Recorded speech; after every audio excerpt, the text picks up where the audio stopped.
O presidente do Supremo Tribunal Federal, Luiz Roberto Barroso, comentou neste sábado a demissão de Silvio Almeida do Ministério dos Direitos Humanos e Cidadania. É a Luciana Verdolim que chega ao vivo aqui no Jornal da Manhã, direto de Brasília, para trazer as repercussões e o que disse de fato o ministro. Luciana, muito bom dia para você. Bom dia, Soraya. Bom domingo a todos. Olha, Roberto Barroso, na saída do desfile, ele evitou maiores comentários, mas disse o seguinte, que a questão política já foi resolvida, que a questão envolvendo a permanência ou não do ministro, do então ministro dos Direitos Humanos no governo, já havia sido decidida pelo presidente Lula com a demissão anunciada na última sexta-feira. Mas que a questão jurídica, que a questão das investigações ainda permanece, ainda o caso precisa ser apurado e, em caso de culpa, ele merece ser punido, mas que não dá para fazer pré-julgamentos, é preciso esperar o resultado das investigações. Vale lembrar, que foi um desgaste grande para a administração federal, que via no então ministro Silvio Almeida um nome muito importante na defesa dos direitos humanos.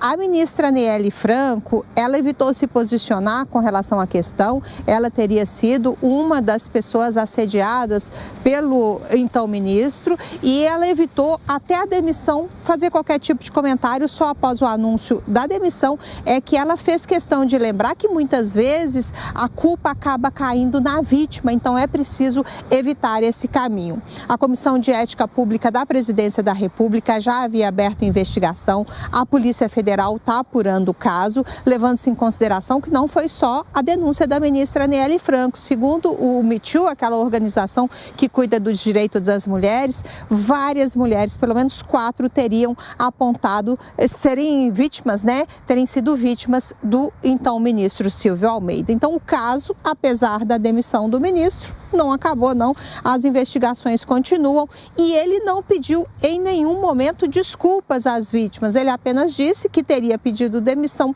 para poder se defender com mais liberdade e promete ainda apontar, provar que seria inocente. Ontem o ministro Barroso também foi questionado sobre aquela possibilidade do plenário do Supremo Tribunal Federal julgar a decisão do ministro Alexandre de Moraes, que suspendeu a rede social X, e a decisão, inclusive, já foi sacramentada, já foi confirmada pela primeira turma do tribunal.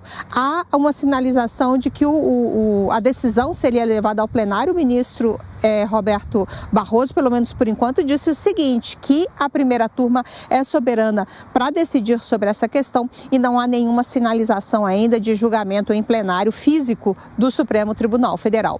Ontem, depois do desfile de 7 de setembro, houve um almoço oferecido pelo presidente Lula lá no Palácio da Alvorada, que é a residência oficial da Presidência da República, tanto aos ministros de Estado que participaram das festas, foram pelo menos 32 ministros, quanto também aos ministros do Supremo Tribunal Federal. Além de Roberto Barroso, que participou, teve também o ministro Alexandre de Moraes, que ficou na primeira fila ali do desfile, nas comemorações do 7 de setembro, Dias Toffoli, o ministro Fachin, o ministro Gilmar Mendes e o ministro Ricardo Lewandowski, todos estavam presentes e todos participaram também do churrasco oferecido pelo presidente Lula lá no Alvorada.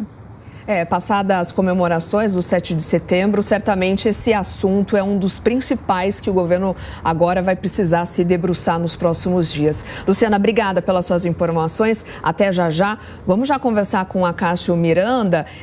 Queria saber a sua avaliação sobre essa fala, esse posicionamento de Luiz Roberto Barroso. A gente sabe que, como a Luciana falou, o tipo de crime em que se trata, assédio sexual, é claro, é de difícil materialidade, as vítimas quase sempre acabam se tornando ali sem ter provas, não tem como provar algo desse tipo, Mas, como ela falou também, tem direito à defesa, o ministro Silvio Almeida, claro, é constitucional, cedo para fazer julgamentos, mas a Cássio é preciso de muita investigação, Sem dúvida, Soraya. É importante nós lembrarmos alguns aspectos. Primeiro, todos, sem exceção, por mais graves que sejam os crimes, por mais graves que sejam as acusações, tem direito ao contraditório e à ampla defesa. E são esses os direitos que serão, aliás, exercidos pelo ex-ministro a partir de agora. No que diz respeito a esses crimes contra a liberdade sexual, existe no ordenamento jurídico brasileiro, existem, e eu vou dar ênfase no plural, no ordenamento jurídico brasileiro, diversas modalidades de provas. A prova pericial, a prova testemunhal, a confissão do acusado. Porém, nestes crimes contra a liberdade sexual, a palavra da vítima, portanto, o testemunho da vítima, tem maior valoração. Exatamente por conta do que você disse, é mais difícil a comprovação destes crimes.